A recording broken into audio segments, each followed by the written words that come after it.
Hello everyone, স্বাগতম সবাইকে। আজকে আমরা সরলরেখার আরো কিছু স্পেশাল সমীকরণ দেখব।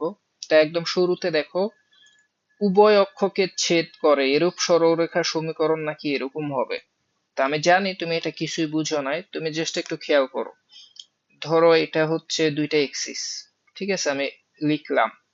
এখন দেখো একটা সরলরেখা আমি আঁকি, ধরো এটা একটা সরলরেখা, ঠিক আছে। এখন একটা মজার বিষয় দেখো, এই যে সরলরেখাটা,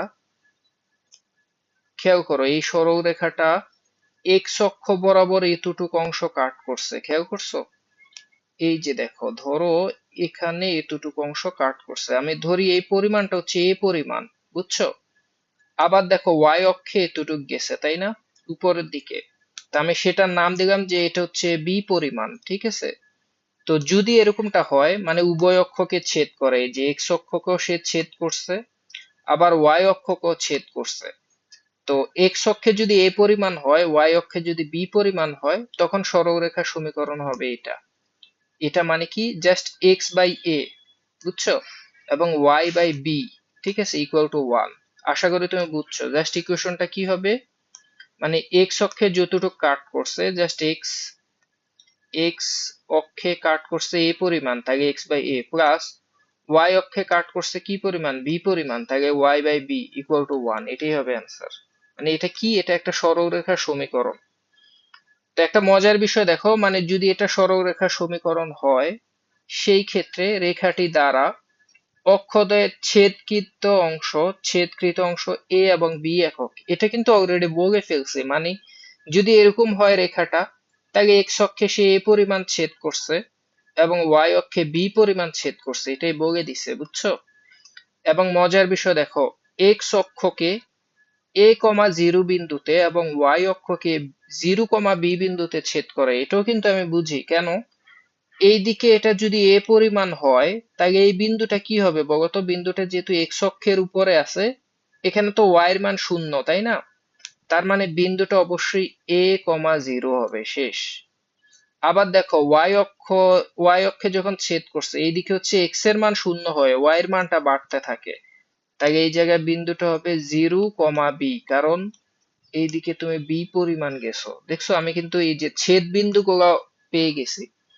এবার দেখো মজার বিষয়, রেখাটি দ্বারা অক্ষদ্বয়ের সাথে যে ত্রিভুজ উৎপন্ন হয়, তার ক্ষেত্রফল হাফ ইন্টু এবি হবে। এটাও মজার বিষয়। তোমরা দেখো, তোমরা যারা অলরেডি চালাক তারা কিন্তু বুঝে গেছো এটা কি। এখানে একটা ত্রিভুজ তৈরি হয়েছে না, দেখো তো, দেখো একটা ত্রিভুজ তৈরি হয়েছে, ত্রিভুজের অলরেডি ক্ষেত্রফল আছে।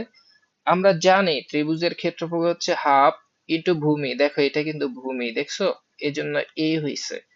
আর উচ্চতা কোনটা, উচ্চতা এই যে এদিকে বি পরিমাণ, এজন্য হাফ ইন্টু ভূমি ইন্টু উচ্চতা। তার মানে এরকম একটা সরলরেখা হইলে ক্ষেত্রফল হবে হাফ ইন্টু এ বি। এগুলো তোমাদের কিন্তু এমসিকিউ তে আসবে, অ্যাডমিশনে আসবে, খুবই ইম্পর্টেন্ট, বুঝছো? এবার দেখো লাস্ট ইম্পর্টেন্ট টেকনিকটা দেখো, রেখাটি দ্বারা অক্ষদ্বয়ের মধ্যবর্তী খণ্ডিত অংশের পরিমাণটা নাকি এরকম। এটা হয়তো অনেকে বুঝো নাই, তুমি জাস্ট একটু খেয়াল করো। রেখাটি দ্বারা, এটা তো একটা রেখা, এটা তো কেয়ামত পর্যন্ত চলবে, তাই না? এটা অনেক বড়। তো তোমার অনেক বড় দেখার দরকার নাই, তুমি জাস্ট দেখো রেখাটি দ্বারা অক্ষদ্বয়ের মধ্যবর্তী খণ্ডিত অংশ, মানে হচ্ছে জাস্ট শুধু এইটুকু। মানে দেখো দুইটা অক্ষকে, এই যে এক্স অক্ষ এবং ওয়াই অক্ষ, দুইটাকেই এইটুকু অংশে সে খণ্ডিত করছে, বুঝছো? এন্ড এইটুকের পরিমাণ কি হবে বলতো? দেখো এটা কিন্তু অলরেডি একটা সমকোণী ত্রিভুজ। তো যারা অনেক চালাক তারা জানো এটা হচ্ছে ভূমি, এটা হচ্ছে উচ্চতা।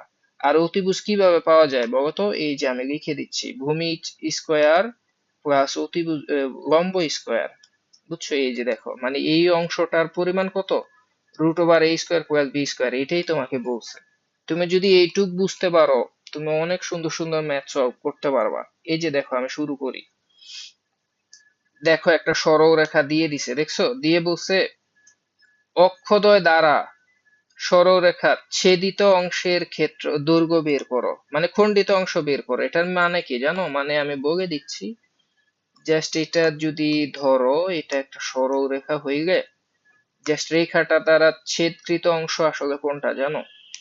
রেখাটি দ্বারা ছেদকৃত অংশ হচ্ছে শুধু এইটুক, এই যে এই অংশটা, বুঝছো? মানে দুই অক্ষই বুঝাইছে, দুই অক্ষ, অক্ষদ্বয়, বুঝছো? তা আমার তাহলে এই অংশটা লাগবে, এই যে এই অংশটা লাগবে, এটা লাগবে।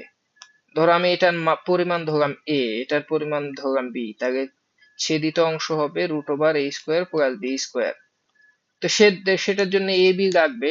সেটা আমি কিভাবে বের করতে পারি জানো? তুমি ইকুয়েশনটার দিকে তাকাও। ইকুয়েশনটা কি দেওয়া ছিল? 4x + 3y = 12। সবাইকে 12 দিয়ে ভাগ করো। কেন 12 দিয়ে ভাগ করবা জানো? কারণ দেখো স্ট্যান্ডার্ড ইকুয়েশন কোনটা বলতো? ডান পাশে 1 থাকতে হয়। তাকে সবাইকে আমি 12 দিয়ে ভাগ করলে 1 পাবো ডান পাশে। তো 12 দিয়ে যদি ভাগ করো, 4 এর সাথে 12 কাইটা এক্স বাই নিচে 3 থাকবে, বুঝছো? প্লাস 3 এর সাথে ওয়াই কাইটা নিচে 4 থাকবে। আর এই পাশে 12 দিয়ে ভাগ করলে 1 হয়ে যায়। দেখো মজার বিষয়, একটা স্ট্যান্ডার্ড ফরম্যাটে চলে আসছে। এটাই কিন্তু এই পরিমাণ, তার মানে এর মান কত বলতো? এর মান হচ্ছে 3। আর এই যে এটা বি না, বি এর মান কত? 4 পেয়ে গেছি। তার মানে অ্যান্সার কি জানো? এই যে এক লাইনে আমি লিখতেছি, দৈর্ঘ্যটা এল যদি ধরি √3² + 4²। এটার মান কিন্তু 5 আসবে। তুমি ক্যালকুলেট করে দেখো, এটাই অ্যান্সার। দেখছো? দেখো এখন আমরা কয়েকটা নতুন স্পেশাল সরলরেখার সমীকরণ শিখবো। তুমি জাস্ট একটু খেয়াল করো। এখানে বলছে এক্স অক্ষের সমান্তরাল অথবা ওয়াই অক্ষের উপর লম্ব রেখার সমীকরণ নাকি এরকম। তা আমি জানি তুমি এটা দেখে হয়তো বুঝতে পারো না, তুমি জাস্ট একটু খেয়াল করো। আমি ধরো দুইটা এক্সিস আঁকি, বুঝছো? ধরো এটা এক্স অক্ষ, এটা ওয়াই অক্ষ। এখন তুমি জাস্ট একটু এই দিকে তাকাও তো। এক্স অক্ষের সমান্তরাল রেখা, এক্স অক্ষ কোনটা? এটা না?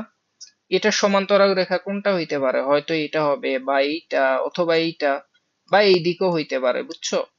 তার মানে দেখো এক্স অক্ষের সমান্তরাল রেখা কিন্তু অনেক, কোটি কোটি, হ্যাঁ। শুধু তাই না, একটা মজার বিষয় দেখো, যেটা এক্স অক্ষের সমান্তরাল, ধরো আমি একটা রেখা আঁকি, সাপোজ ধরো এইটা, এটা হচ্ছে এক্স অক্ষের সমান্তরাল। এখন তুমি দেখো তো, সে কিন্তু এই যে রেখাটা, এটা কিন্তু ওয়াই অক্ষের উপর লম্ব। খেয়াল করছো? এই যে দেখো, এটা হচ্ছে ওয়াই অক্ষ, তার উপর দেখো লম্ব ভাবে আছে, বুঝছো? তার মানে দেখো এক্স অক্ষের সমান্তরাল অথবা ওয়াই অক্ষের উপর লম্ব, দুইটা কিন্তু আসলে একই, বুঝছো? দুইটা ভিন্ন কিছু না। তো এটা সমীকরণ কি হবে জানো? দেখো যখন এক্স অক্ষের সমান্তরাল হয় তখন তাকে এইভাবে যাইতে হয়, তাই না? মানে হয় সে উপরে উঠবে বা নিচে নামবে, বুঝছো? উপরে বা নিচে, মানে এখানে শুধু ওয়াই এর ভ্যালু থাকবে, বুঝছো? এক্স এর ভ্যালুও থাকবে, মানে দেখো জাস্ট সে একটু উপরে উঠে যাচ্ছে, উপরে উঠে যাচ্ছে। জাস্ট এটা এখানে, এখানে তুমি খেয়াল করো, সাপোজ যদি এটা হইতো রেখা, বুঝছো? সেই ক্ষেত্রে দেখো তো ওয়াই এর মান কি আর চেঞ্জ হয়? চেঞ্জ হয় না। দেখো এখানে ডানে যাচ্ছে বা বামে যাচ্ছে, ডানে বা বামে, ডানে বা বামে, মানে হচ্ছে এক্স এর মানটা চেঞ্জ হচ্ছে। ওয়াই এর মান কি চেঞ্জ হচ্ছে? হচ্ছে না। মানে ওয়াই এর মানটা ফিক্সড থাকবে, ফিক্সড একটা কনস্ট্যান্ট ভ্যালু। তো আমি ধরে নিচ্ছি যে এতটুকুর পরিমাণ হচ্ছে বি পরিমাণ।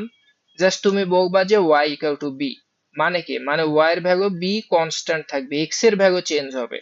যদি সে নিচের দিকে আসে তখন বির মান নেগেটিভ হবে, উপরে উঠলে বির মান আর একটু বাড়বে, আলটিমেটলি জাস্ট ফিক্সডই থাকবে। এই জন্য জাস্ট সমীকরণ কি হবে? y ইকুয়াল টু বি হবে। আশা করি তুমি এটা বুঝছো। তুমি যদি এটা বুঝো, পরেরটাও বুঝতে পারবা। এই যে তুমি এইদিকে দেখো, পরেরটা আমি কিভাবে করি। ধরো আমি এটা চেঞ্জ করে ফেলি, হ্যাঁ। একটু এইদিকে তাকাও। এবার হচ্ছে ওয়াই অক্ষের সমান্তরাল, ওয়াই অক্ষ কোনটা? এটা না? তার সমান্তরাল রেখা কোনটা হবে? হয়তো এটা হবে, বা এটা, বা এটা, অথবা এইদিকে, বুঝছো? তার মানে এখন একটা সমীকরণ আমি ধরো আঁকি, একটা সরলরেখা, ধরো আমি এটা নিলাম, এই যে ধরো এইটা নিলাম, হ্যাঁ। এখন তুমি একটু এইদিকে তাকাও তো। এইদিকে সে কতটুক গেছে? এক্স পরিমাণ, তাই না? মানে এক্স এর একটা ভ্যালু থাকবে, বুঝছো? আমি ধরে নিচ্ছি সে এইদিকে হচ্ছে এ পরিমাণ গেছে, বুঝছো? এ পরিমাণ। এখন তুমি একটা ব্যাপার খেয়াল করো, যখন সে এ পরিমাণ গেছে, এরপর কিন্তু এক্স এর ভ্যালু ফিক্সড, এখন শুধু ওয়াই এর মান চেঞ্জ হচ্ছে, মানে সে হয় উপরে যাবে বা নিচে যাবে। এই দিকে যাওয়ার কোনো সুযোগ নাই, বা এই দিকে আসার সুযোগ নাই, তাকে এখানে থেকেই উপরে বা নিচে যাইতে হবে। মানে এখন হচ্ছে এক্স এর ভ্যালু ফিক্সড, একটা কনস্ট্যান্ট ভ্যালু থাকবে, বুঝছো? তো সেই জন্য তখন সমীকরণ কি হবে? এক্স ইকুয়াল টু এ হবে।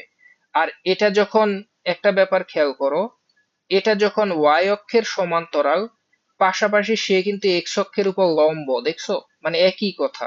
ওয়াই অক্ষের সমান্তরাল বা এক্স অক্ষের উপর লম্ব, সমীকরণ কি হবে? এক্স ইকুয়াল টু এ হবে। কেন এক্স ইকুয়াল টু এ হবে? কারণ এখানে শুধু এক্স এর একটা ফিক্সড ভ্যালু থাকে, আর ওয়াই এর মান অনেক হইতে পারে, অনেক চেঞ্জ হবে, কিন্তু এক্স এর মান ফিক্সড। বুঝছো? তো তুমি যদি এইটুক বুঝো, এই দুইটা আসলে ওইটারই স্পেশাল কেস। কিভাবে দেখো, এক্স অক্ষের সমীকরণ কি হবে? Y equal to zero. X অক্ষের সমীকরণ হবে ওয়াই ইকুয়াল টু জিরো। কেন বলতো? এক্স অক্ষ কোনটা? এইটা না? এখানে দেখো তো, সে কি উপরে যাইতে পারবে, নিচে যাইতে পারবে? পারবে না, সে শুধু এখানেই থাকবে। মানে তার ওয়াই এর মানটা বাড়তে পারবে না বা কমতেও পারবে না, এটা শূন্যতেই থাকবে। বুঝছো? শূন্যতেই থাকবে, মানে কার মান শূন্য থাকবে? ওয়াই এর মান শূন্য। কিন্তু এক্স এর মান অনেক হইতে পারে। এই যেমন ধরো তুমি এইদিকে গেলা, এদিকে তো এক্স এর অনেক মান থাকবে, তাই না? কোটি কোটি মান থাকবে, সমস্যা নাই। এই দিকেও থাকবে কোটি কোটি এক্স এর নেগেটিভ মান থাকবে, কিন্তু ওয়াই এর মান কিন্তু এখানে ফিক্সড শূন্য। সে উপরও যাবে না, নিচেও যাবে না, এই জন্য ওয়াই এর মানটা শূন্য। ওয়াই এর মান শূন্য মানে কি? সে এক্স অক্ষের সমীকরণ। ঠিক তেমনি বলতো ওয়াই অক্ষের সমীকরণ কি হবে? X equal to zero. এই যে দেখো, এখানে এক্স ইকুয়াল টু জিরো মানে কি? সে ডানেও যাইতে পারবে না, বামও যাইতে পারবে না, শুধু উপরে বা নিচে যাবে। উপরে নিচে যাবে মানে ওয়াই এর মান চেঞ্জ হবে, কিন্তু এক্স এর মান জিরো। আলটিমেটলি এটা একটা ইকুয়েশন হয়ে গেছে। বুঝছো? আর অনেকে কনফিউজড হয়ে যায়। ধরো আমি সাপোজ বললাম, ধরো, এই যে কনফিউজটা কোথায় হয় আমি বলি।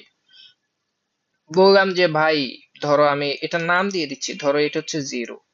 এখন আমি তোমাকে বলি যে, সাপোজ ধরো বললাম এক্স ইকুয়াল টু ফাইভ, এটা কোথায় আছে বা এটা কি মিন করে? Just x equal to five হয়তো এরকম one, two, three, four, five, তাই না? এখন এটা তো একটা পয়েন্ট মিন করে, তাই না? এটা যে পয়েন্ট মিন করে মানে এক্স ইকুয়াল টু ফাইভ, এটা একটা বিন্দু। তোমার অ্যান্সার ঠিক আছে, এটা বিন্দু, কিন্তু সেটা ওয়ান ডাইমেনশন হলে বিন্দু হয়। কিন্তু আমার এটা যদি টু ডাইমেনশনাল কেস হয়, মানে ধরো আরেকটা এক্সিস আছে, ধরো এটা আরেকটা এক্সিস। বুঝছো? এখন কিন্তু এটা আর বিন্দু না, এক্স ইকুয়াল টু ফাইভ কে বিন্দু বললে ভুল হবে।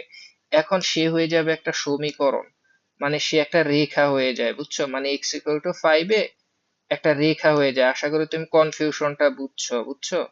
এই যে এটা এখন একটা ইকুয়েশন হয়ে যায়।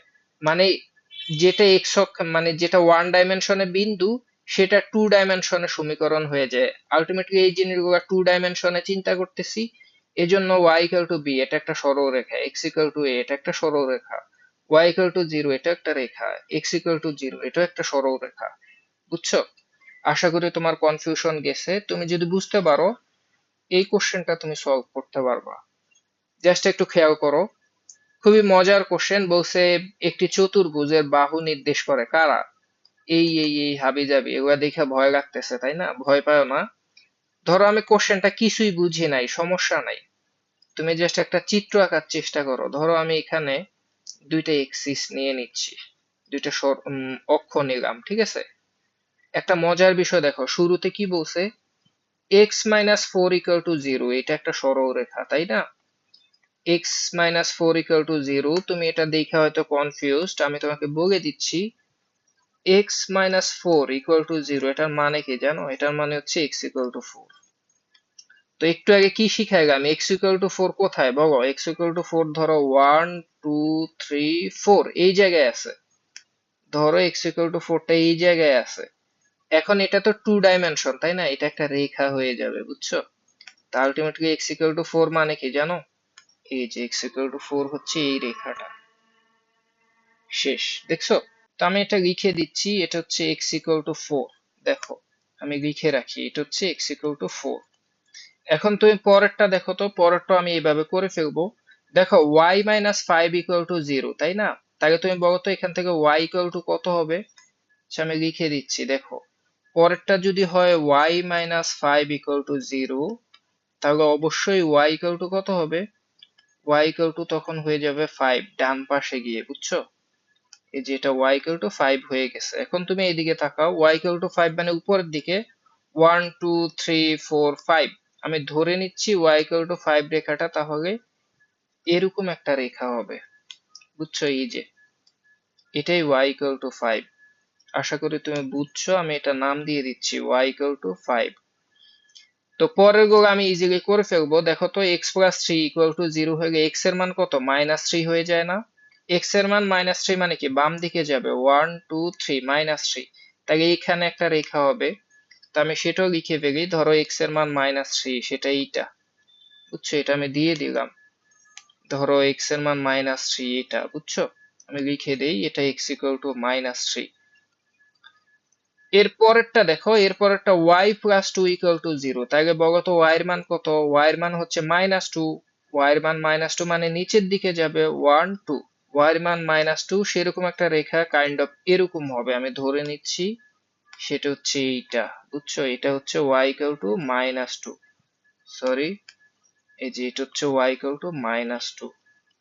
তো দেখো আমার চারটা রেখাই কিন্তু হয়ে গেছে, বুঝছো?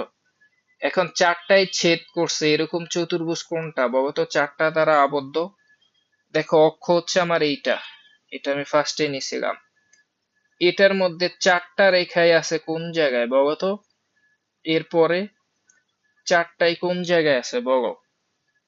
একটা হচ্ছে এইটা, আরেকটা রেখা হচ্ছে এইটা, আরেকটা হচ্ছে এইটা, আরেকটা এইটা। তাহলে দেখো তো চতুর্ভুজ কোনটা? এইটা, বুঝছো? তো আমি চতুর্ভুজটা ইন্ডিকেট করে দেই, ধরো চতুর্ভুজটা আমি এইভাবে দিচ্ছি, এটাই হচ্ছে আমার কাঙ্ক্ষিত চতুর্ভুজটা। দেখছো মজার বিষয়? তুমি যদি চতুর্ভুজটা বুঝো, তোমার কিন্তু ম্যাথ শেষ। কেমনে শেষ? এইদিকে দেখো, আমি এখান থেকে কিন্তু বিন্দু বের করতে পারবো, দেখবা কেমনে বিন্দু বের করি। দেখো একটা শীর্ষবিন্দু হচ্ছে এইটা, আরেকটা এইটা, আরেকটা এইটা, আরেকটা এইটা। তো চারটা শীর্ষবিন্দু কেমনে বের করব দেখো তো, খুবই সিম্পল। ধরো আমি এটা বের করতে চাই, ঠিক আছে? তুমি দেখো এইদিকে কি বলো তো, এইদিকে হচ্ছে y ইকুয়াল টু -2, দেখছো? y এর মান আজীবন -2 থাকবে এখানে, তাহলে আমি এই জায়গায় y এর মান -2ই পাবো। আবার দেখো এইদিকে এই রেখাটা আছে, এই রেখার নাম কি? এই রেখার নাম হচ্ছে x ইকুয়াল টু 4, মানে এইদিকে আজীবন x এর মান 4 থাকবে। তা আলটিমেটলি দুইটা ছেদ বিন্দু কি হবে জানো? আমি একবারে লিখে দিতে পারি, x এর মান হচ্ছে এখানে 4, y এর মান হচ্ছে -2। দেখো আমি একটা বিন্দু পেয়ে গেছি, দেখছো? দেখো আমি সেম ভাবে ধরো এইটা করব, বুঝছো? এইদিকে x এর মান কত? -3। আবার এদিকে y এর মান কত? y এর মান হচ্ছে 5। তাহলে বিন্দুটা হবে কি জানো? -3,5 শেষ, দেখছো? মানে এই বিন্দুটা। আবার ধরো আমি এটা বের করব, এইদিকে y এর মান কত? y এর মান 5, x এর মান কত? 4। তাহলে এই বিন্দুটা কত হবে জানো? 4,5, মানে x এর মান 4, y এর মান 5। আবার ধরো আমি এই বিন্দুটা বের করব, আমার সলভ করার দরকার নাই, রেখা দেখে বুঝে যাব। এইদিকে x এর মান -3, y এর মান কত? y এর মান হচ্ছে -2। তাহলে বিন্দুটা হবে -3, -2 শেষ। দেখছো আমি কিন্তু চারটা বিন্দুই এখন জানি, দেখছো চারটা বিন্দু জানি। এবার দেখো আমি কোশ্চেনটা পড়ি, বলছে চতুর্ভুজের কর্ণ দুইটির সমীকরণ নির্ণয় করো। তুমি বলো তো চতুর্ভুজের কর্ণ দুইটা কি কি? বলতে পারবা কর্ণ দুইটা কি কি? আমি তোমাকে বলে দিচ্ছি। একটা কর্ণ হচ্ছে তোমার অবশ্যই এটা হবে, এই যে দেখো, এটা একটা কর্ণ, বুঝছো? আর একটু সুন্দর করে আঁকি, দেখো এটা একটা কর্ণ, ঠিক আছে? আর একটা কর্ণ কোনটা? এটা হবে না? দেখছো? এই যে দুইটা কর্ণ, দুইটা কর্ণের সমীকরণ জানতে চাইছে তোমার কাছে। এখন তুমি বলো এই কর্ণটা কিভাবে বের করবা, বলতে পারবা কেউ? দেখো মজার বিষয়, দেখো এই কর্ণটার এই বিন্দু আমি জানি, আবার এই বিন্দুও জানি। তাহলে এই দুই বিন্দুগামী রেখা বের করলেই তো হবে, দেখছো? ম্যাথ কত সিম্পল, দেখো আমি করে ফেলতেছি। আমি প্রয়োজনে নাম দিয়ে দিচ্ছি, ধরো দেখো আমি ধরো এটার নাম দিলাম এ, এটার নাম দিলাম ধরো বি, এটার নাম দিলাম সি বিন্দু, এটার নাম দিলাম ডি বিন্দু। তাইলে দেখো আমি ম্যাথ কিভাবে করি, ধরো এই অংশটা আমি মুছে ফেলি, হ্যাঁ?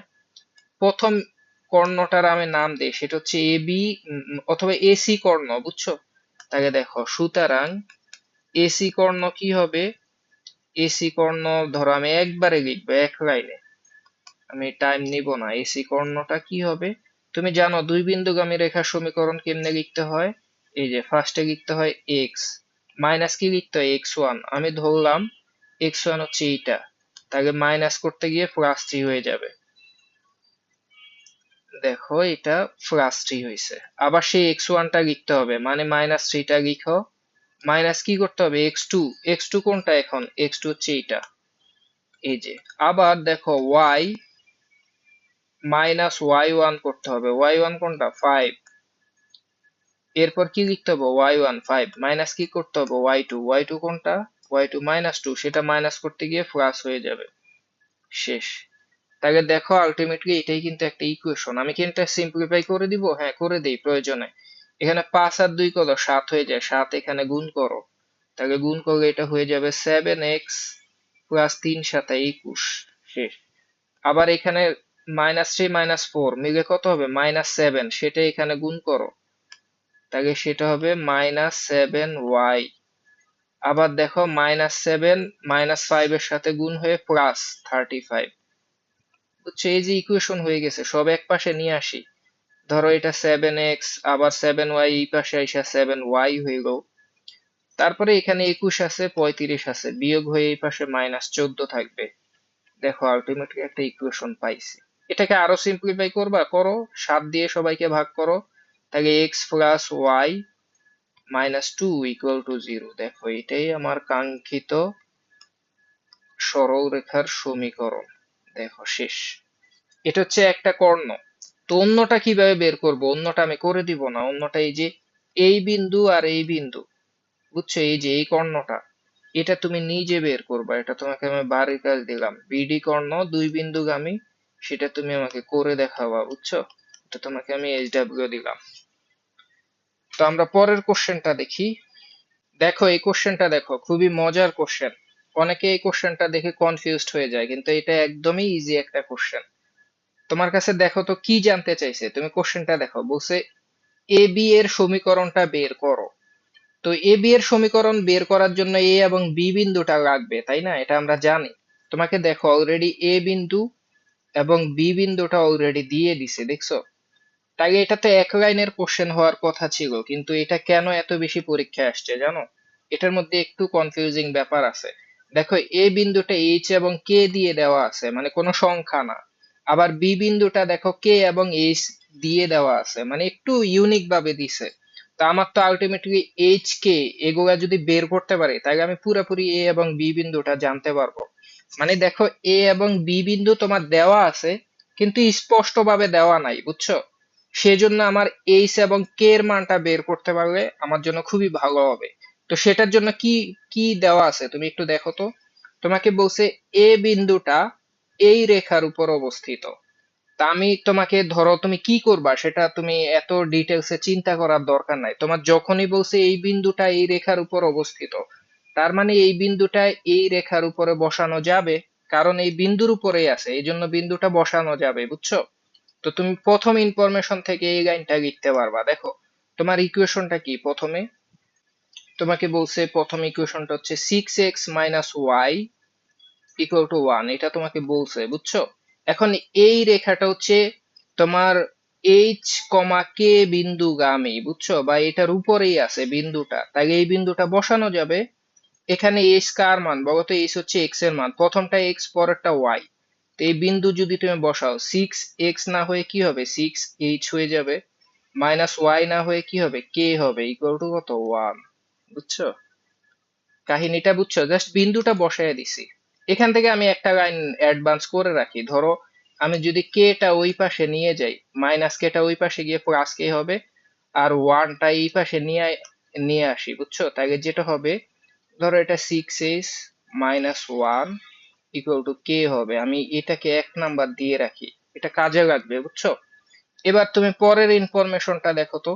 বলছে বি বিন্দুটা এই রেখার উপর অবস্থিত। তো আমি এটা এত ডিটেলসে করব না, আমি ডিরেক্ট বসায় দিচ্ছি। এক্স এর জায়গায় কি বসবে? কে বসবে। তাহলে তুমি লেখো টোয়াইস কে। টোয়াইস এক্স না লেখা এই যে টোয়াইস কে লিখবা। আবার এই যে এইচ, এটা ওয়াই এর মান, তাই না? পরের বিন্দুটা এটা কোথায় বসবে? এখানে বসবে। তাহলে মাইনাস 5h ইকুয়াল টু কত? 5। বুঝছো? এই যে আমি জাস্ট এই বিন্দুটা এখানে বসায় দিছি। তো এখান থেকে ধরো এটা তো পাইলাম, মানে দুইটা রেখা পেলাম। আমার টার্গেট কি সেটা কিন্তু আমি তোমাকে ফার্স্টে বলছি। আমার টার্গেট হচ্ছে এইচ এবং কে বের করা, বুঝছো? তো সেটার জন্য আমি একটা ইকুয়েশন বের করে রাখছি, এটা আরেকটা পাইছি। তো তুমি কিন্তু ছোটবেলায় প্রতিস্থাপন পদ্ধতি পড়ছো, মনে পড়ে? আমি ইচ্ছা করে এই যে কে এর মানটা বের করে রাখছি, কে এর মানটা এখানে বসায় দিব, দেখবা যে এইচ এর মান পেয়ে গেছি। একটু চালাকি করব, বুঝছো? এই যে আমি করতেছি। পরের লাইন দেখো।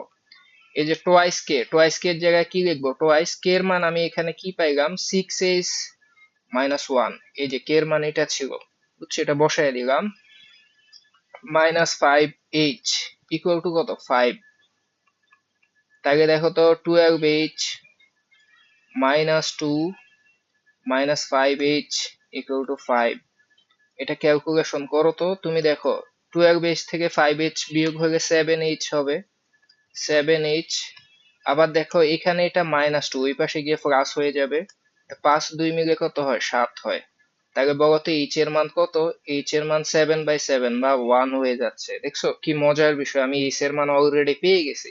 তো এইচ এর মান যদি তুমি পাও, এখানে এইচ এর মান 1 বসালে কে এর মান কত পাবা, এই যে 6 ইন্টু 1 মাইনাস 1 সমান সমান কে। তাহলে দেখো কে এর মানটা হয়ে যাচ্ছে 6 থেকে 1 বিয়োগ হলে 5। দেখছো আমি এইচ কে দুইটাই পেয়ে গেছি, বুঝছো। তো এটা হয়ে গেল লাভ। কি জানো, লাভ হচ্ছে এই বিন্দুটা কত বলতো, এই বিন্দুটা কি ছিল, এই যে দেখো আমি তোমাকে বলি, এই বিন্দুটা ছিল, সরি, তোমার এই বিন্দুটা দেখো, এই বিন্দুটা কি ছিল, এই বিন্দুটা এইচ কমা কে ছিল না।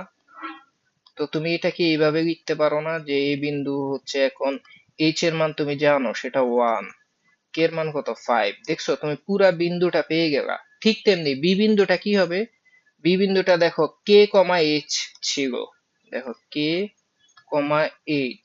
তুমি এটাকে এখন তো চালাকি কইরা তুমি বি বিন্দুটাকে কে এর মান হচ্ছে 5 আর এইচ এর মান 1 এটা লিখতে পারো। তা আলটিমেটলি এখন কি তুমি দুইটা বিন্দুই জানো তাই না, এখন এ বি এর সমীকরণটা বের করতে হবে। এটা তো এক লাইনে করা যাবে। এই যে সমীকরণ কেমনে বের করে আমি করে দিচ্ছি, দেখো এক্স মাইনাস এক্স ওয়ান, যে দুই বিন্দুগামী ফর্মুলা, দুই বিন্দুগামী সরলরেখার সমীকরণ। তা আমি ধরো এটাকে এক্স ওয়ান ধরলাম, তাহলে এক্স মাইনাস এক্স ওয়ান মানে X minus one divided by X one মানে one minus x two, X two কোনটা, এক্স টু এখানে এইটা, equal to Y minus Y one, Y one কোনটা, ওয়াই ওয়ান হচ্ছে এইটা, ওয়াই মাইনাস ওয়াই ওয়ান, আবার Y one বসে মানে five minus Y two, Y টুর মান কত ওয়ান। আলটিমেটলি এটাই অ্যান্সার। একটু কি সিম্পলিফাই করে দিব, আচ্ছা আমি করেই দিচ্ছি। এখানে 5 থেকে 1 গেলে কত হয় 4, 4 এখানে গুণ হবে আর আর এখানে গুণ হবে। তো 4 দিয়ে গুণ করলে কি হয়, এটা 4x মাইনাস 4 হয়ে যাচ্ছে, ইকুয়াল টু এই পাশে 1 থেকে 5 বিয়োগ হলে -4, -4 এখানে গুণ করো, তাহলে সেটা -4y হইল। আবার -5, 4 -5 এর সাথে গুণ হয়ে +20 হইল।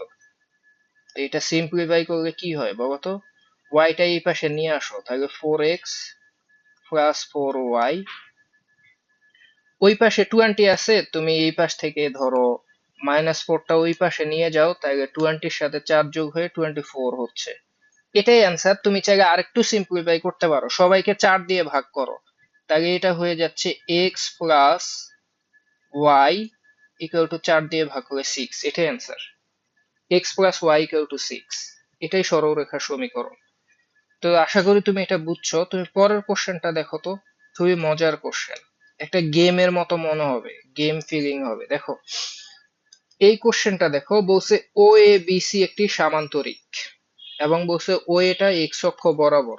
তো ধরো কোশ্চেনটা কি জানতে চাইছে এটা আমার দেখার দরকার নাই, আমাকে জাস্ট এইটুকু ইনফরমেশন দিছে। আমি একটু আঁকার চেষ্টা করি, ঠিক আছে। ধরো আমি দুইটা অক্ষ আঁকি, দুইটা অক্ষ হচ্ছে, ধরো এইটা একটা অক্ষ, সরি, ধরো এইটা একটা অক্ষ, তুমি জাস্ট একটু খেয়াল করো। ধরো এইটা একটা অক্ষ আর এটা একটা অক্ষ, ঠিক আছে। আমি দুইটা অক্ষ আঁকলাম, জাস্ট নাম দিয়ে দিচ্ছি, ধরো এটা এক্স অ্যাক্সিস আর এটা হচ্ছে ওয়াই অ্যাক্সিস। এখন তোমাকে দেখো তো ইনফরমেশন কি বলছে, বলছে ও এ হচ্ছে এক্স অক্ষ বরাবর, তোমার যে সামান্তরিকটা সেটার ও এ রেখাটা এক্স অক্ষ বরাবর। তাহলে আমি ধরে নিচ্ছি ও এ সেটা এতটুকু, ধরো আমি ধরে নিচ্ছি ও এ সেটা এতটুকু, এই যে এতটুকু, হ্যাঁ। ধরো আমি এই বিন্দুটার নাম দিলাম, এটা হচ্ছে ও বিন্দু, ও বিন্দুটা অবশ্যই 0 0 বিন্দু, মূল বিন্দু। আর এটা হচ্ছে এ বিন্দু, বুঝছো, এটা এই বিন্দু। তাহলে আমি আলটিমেটলি দেখো এখানে ও এ পেয়ে গেলাম, দেখছো, এবং সে কিন্তু এক্স অক্ষ বরাবর আছে, ঠিক আছে। পরের ইনফরমেশনটা দেখো, ওসি রেখার সমীকরণ y ইকুয়াল টু 2x। তো তোমরা যারা এতদিনে চালাক হয়ে গেছো তোমরা কিন্তু জানো y ইকুয়াল টু 2x মানে কি বলতো, মূল বিন্দুগামী একটা সরলরেখা না, এটা y ইকুয়াল টু mx এর মতো। তাই না? এখানে কোনো সি এর মান নাই, সি হচ্ছে 0, তার মানে সে এক্স্যাক্টলি মূল বিন্দু দিয়ে যাবে। এবং এটা যদি y ইকুয়াল টু x হইতো, মানে তখন ঢাগার মান 1 হইতো, 1 হয়ে গেছে মাঝখান দিয়ে যাইতো। কিন্তু এখানে ঢাগার মান 2, মানে 1 থেকে বড়, m এর মানটা 1 থেকে বড়, তো মাঝখান থেকে একটু খাড়া হবে। ধরো মাঝখান দিয়ে গেলে এইভাবে হয়তো, সে একটু খাড়া ভাবে যাবে। আমি নিখুঁত ভাবে আঁকলাম।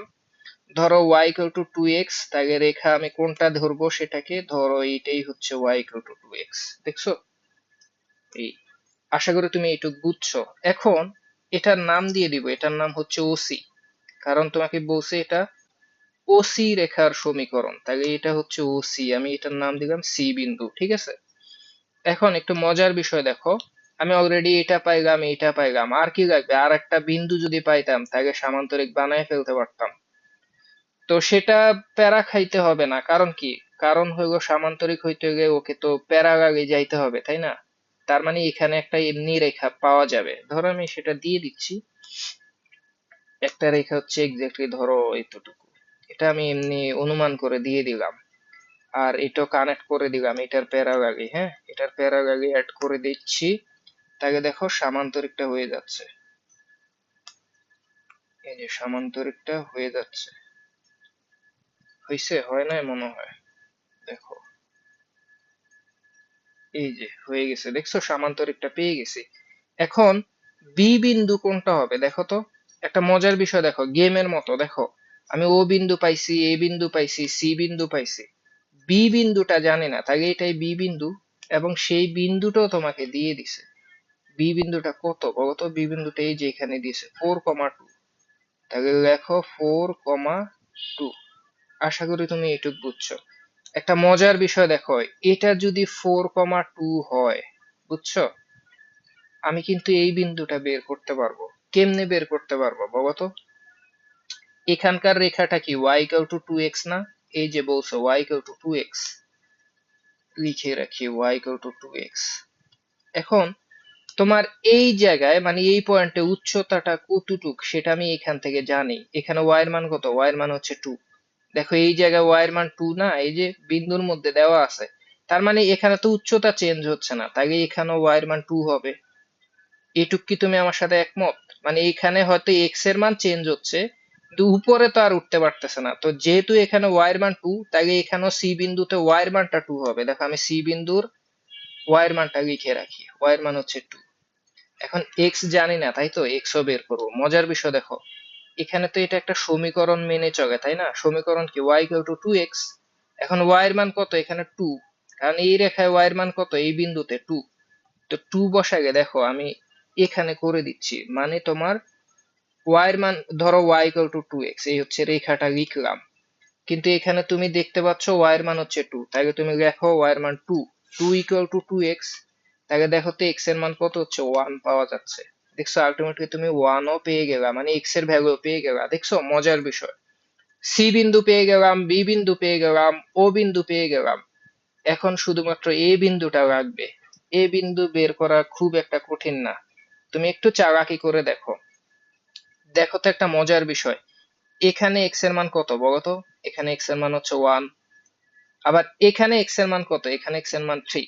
তাহলে বলতো এখানে টোটাল দৈর্ঘ্যটা কত হবে? 3 হবে না? কারণ এই বিন্দুটা হচ্ছে 4, এই বিন্দুটা হচ্ছে 1, তাহলে এদের মধ্যবর্তী দূরত্ব হচ্ছে 3 পরিমাণ, বুঝছো? তাহলে এটাও তো 3 পরিমাণ হবে, তাই না? তো এটা যেহেতু 0 থেকে যাত্রা শুরু করছে, তাহলে এই বিন্দুটাও আমি পেয়ে গেলাম, এটা 3,0 হবে।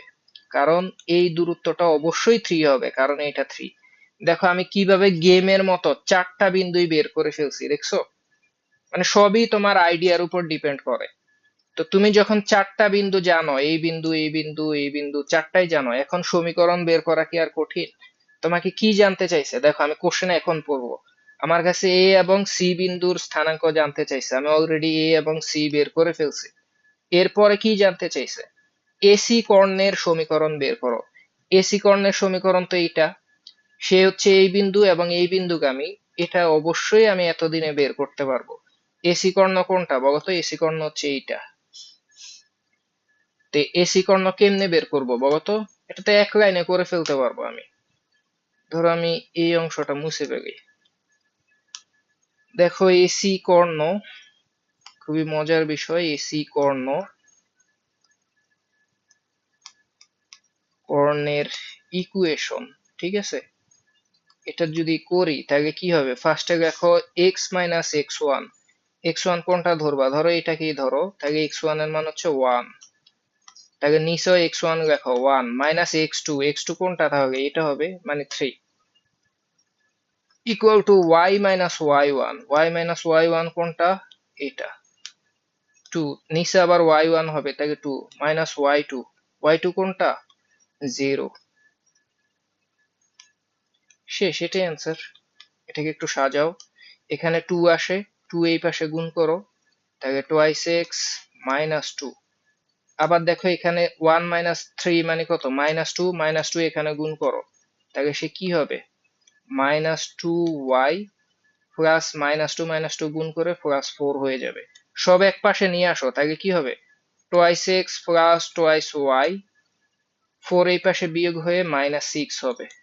সবাইকে দুই দিয়ে ভাগ করতে পারো, তাহলে x plus y minus three equal to zero. দেখো এটাই আমার কাঙ্ক্ষিত সমীকরণ। শেষ। এটা কি কঠিন ছিল? একদমই না। তুমি পরের কোশ্চেনটা দেখো তো। আচ্ছা, এই কোশ্চেনটা অনেক ইজি কোশ্চেন, ভয় পাওয়ার কিছু নাই। তুমি দেখো, এটা একটা রেখা দিয়ে দিছে, রেখাটি অক্ষ দুইটির মধ্যবর্তী খণ্ডিত অংশের মধ্যবিন্দুর স্থানাঙ্ক বের করো। তো কোশ্চেন বুঝছো কিনা আমি জানি না, তুমি যদি না বুঝো প্যারা নাই, তুমি যে সরল রেখাটা আঁকার চেষ্টা করো। ধরো আমি এই যে দেখো, আমি দুইটা এক্সিস আঁকি, এটা একটা এক্সিস, এটা একটা এক্সিস নিলাম, ঠিক আছে? এখন তুমি এটাকে একটু সাজায় নাও তো। ধরো এখানে দিছে x plus two y plus seven equal to zero. তুমি এটাকে এভাবে লিখতে পারো না? দেখো তো, x plus two Y minus seven এইভাবে লেখা যায়? হ্যাঁ, লেখা যায়। সবাইকে মাইনাস সেভেন দিয়ে ভাগ করো তো, তাহলে কি হবে, x divided by minus seven. Minus seven দিয়ে কেন ভাগ করলাম, কারণ ডান পাশে ওয়ান রাখলে স্ট্যান্ডার্ড ফরম্যাট হবে। তেমনি মাইনাস সেভেন দিয়ে যখন ভাগ করব, এটা হয়ে যাবে প্লাস ওয়াই বাই কত হবে, মাইনাস সেভেন বাই টু হচ্ছে। তুমি এটা চেক করে দেখো, বুঝছো? আলটিমেটলি দেখো, এই যে টুটা এখানে গুণ হয়ে দেখো টু ওয়াই হবে, মানে মিলবে। টু নিচে থাকলে এখানে গুণ হয়ে টু ওয়াই, আর মাইনাস সেভেন দিয়ে ভাগ করছিলাম। তো একটা মজার বিষয় কি জানো, যখন এটা স্ট্যান্ডার্ড ফরম্যাট হইলো, আমরা এটাকে এটার সাথে কম্পেয়ার করতে পারবো, যে x by a plus y by b equal to one. তো এখানে এর মানটা হচ্ছে মাইনাস সেভেন মানে হচ্ছে বাম দিকে যাবে, তো আমি ধরে নিচ্ছি এটাই হচ্ছে মাইনাস সেভেন, ঠিক আছে? আবার দেখো এখানে বি এর মান কত, বি এর মান হচ্ছে মাইনাস সেভেন বাই টু মানে সাড়ে তিন, সাত বাই দুই মানে সাড়ে তিন না? তো বি বাম দিকে মানে নিচের দিকে ওয়াই এর মান সাড়ে তিন, আমি ধরে নিচ্ছি সেভেন বাই টু মানে হচ্ছে এইটা, ঠিক আছে? তো আলটিমেটলি দুইটা বিন্দু পাওয়া মাত্র তো আমি রেখা পেয়ে যাব, তাই না? তো রেখা কোনটা হবে, এই যে শেষ রেখা অবশ্যই এটা হবে। দুইটাকেই কি ছেদ করাইতে পারছি? দেখো, এটা হবে রেখা। আচ্ছা, একটু টেনে দেই, এই যে ঠিক আছে। হ্যাঁ, তো দেখো আলটিমেটলি আমি রেখাটা পেয়ে গেছি। এখন তোমার কাছে কি জানতে চাইছে বলো তো? আচ্ছা, কি জানতে চাইছে সেটা পরে, আমি বিন্দুগুলা বসাই। যেহেতু এটা নিচের দিকে আসছে এবং ওয়াই অক্ষের উপর আছে, এই বিন্দুটা অবশ্যই zero comma minus seven by two হবে। শেষ। আবার এই বিন্দুটা যেহেতু এই দিকে গেছে এবং এক্স অক্ষের উপরে আছে, তাহলে এই বিন্দুটা হবে মাইনাস সেভেন কমা জিরো। শেষ। দেখছো, আমি দুইটা বিন্দুই পেয়ে গেছি। এখন একটা মজার বিষয় দেখো, তোমার কাছে জানতে চাইছে অক্ষ দুইটির মধ্যবর্তী খণ্ডিত অংশ এইটা। বলছে খণ্ডিত অংশের মধ্য বিন্দুর স্থানাঙ্ক বের করো, একদম মাঝখানের বিন্দুটা। তো এটা বের করা কোনো ব্যাপার? তুমি মধ্যবিন্দু এতদিনে শিখে গেছো, তুমি এই বিন্দু জানো, এই বিন্দু জানো, মাঝখানের বিন্দু ইজিলি চলে আসবে। আমি এক লাইনে করে দিচ্ছি। মাঝখানের বিন্দু বের করার সিস্টেম হলো, ধরো এখানে এক্স হচ্ছে মাইনাস সেভেন, এখানে হচ্ছে জিরো, দুইটা যোগ করলে কত হবে, মাইনাস সেভেন, আবার দুই দিয়ে ভাগ করতে হয়, তো তাহলে প্রথমটা হবে মাইনাস সেভেন বাই টু। এবার ওয়াই এর স্থানাঙ্কের জন্য ওয়াই গুলা যোগ করো, একটা জিরো আর একটা মাইনাস সেভেন বাই টু, দুইটা যোগ করলে মাইনাস সেভেন বাই টুই হবে, আবার দুই দিয়ে ভাগ করতে হয়, তাকে এক্স্যাক্টলি -7/4 হবে। দেখো বিন্দু পেয়ে গেছি, দেখছো? শেষ। তো দেখো পরের অংশে বলছে উপরোক্ত খণ্ডিত অংশ। উপরোক্ত খণ্ডিত অংশ মানে কি? এই অংশটা, বুঝছো? বলছে এটা যদি কোনো বর্গের বাহু হয় তখন ক্ষেত্রফল নির্ণয় করো। মানে এটাই যদি একটা বর্গের বাহু হয়, তাহলে বর্গ কোনটা হয় বলো তো? আমি কিন্তু তোমাকে এঁকে দেখাইতে পারবো। ধরো বর্গটা আসলে এটাকে মিন করছে। ধরো এটার মতো একটা বর্গ, এই যে দেখো, দেখছো একটা বর্গ হয়েছে। মানে এইটা যদি একটা বর্গের বাহু হয়, তাহলে বর্গটা কি এরকম হবে? সেম সেম, বুঝছো?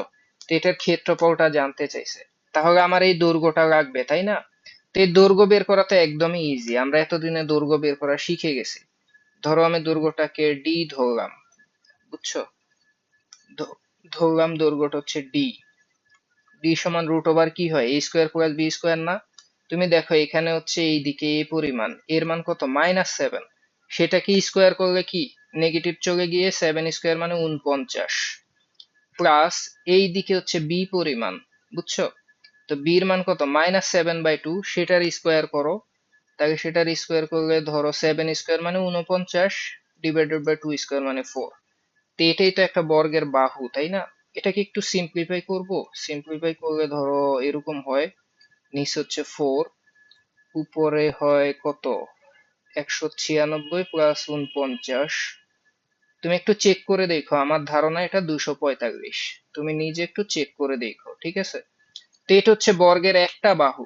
তো ক্ষেত্রফল কি হবে? সুতরাং ক্ষেত্রফল এ ইকুয়াল টু, তুমি জানো বাহু স্কোয়ার করতে হয়, বাহু স্কোয়ার করলে কি রুট চলে যাবে, তাহলে সেটা 245/4 হবে।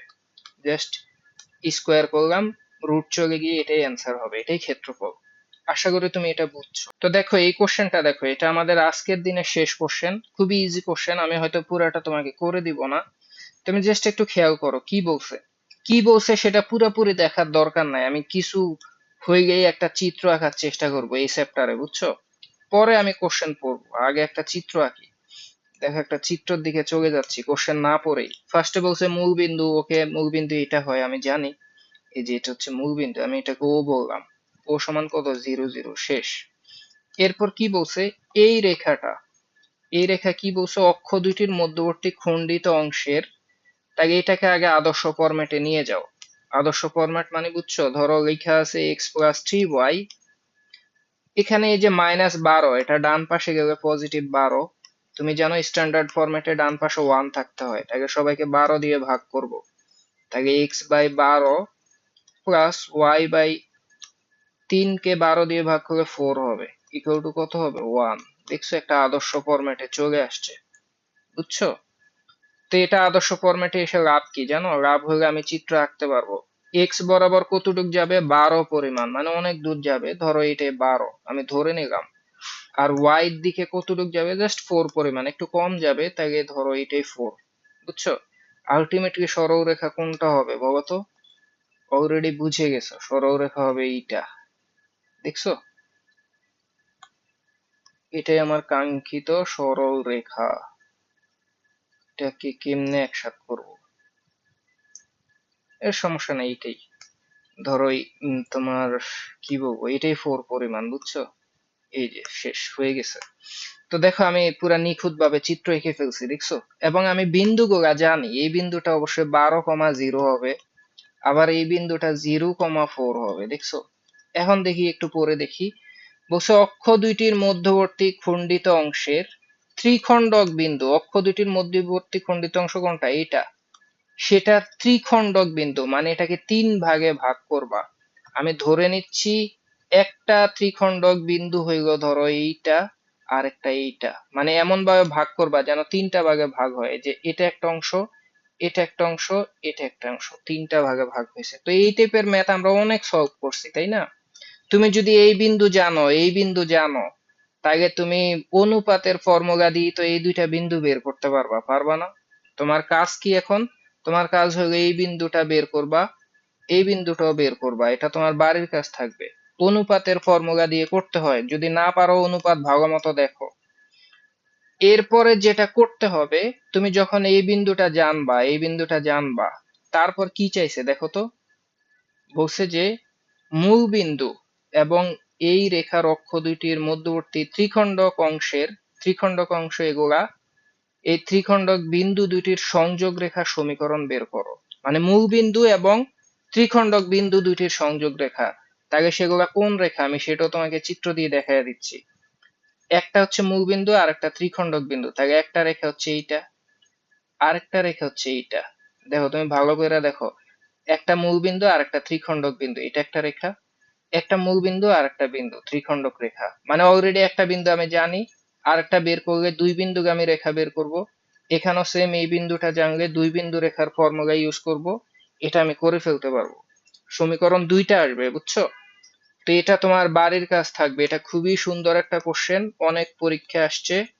এটা তুমি বাসায় সলভ করবা, সলভ করে আমাকে দেখাবা, বুঝছো? আমার গ্রুপে তুমি আপলোড করে দিবা, ফেসবুক গ্রুপে, আমি চেক করব। তো এটা আমাদের আজকের দিনে শেষ কোশ্চেন। আমরা নেক্সট ক্লাসে আরো সুন্দর সুন্দর কোশ্চেন সলভ করব। সবাই সুস্থ থাকো, ভালো থাকো, দেখা হবে পরের ক্লাসে। আল্লাহ হাফেজ।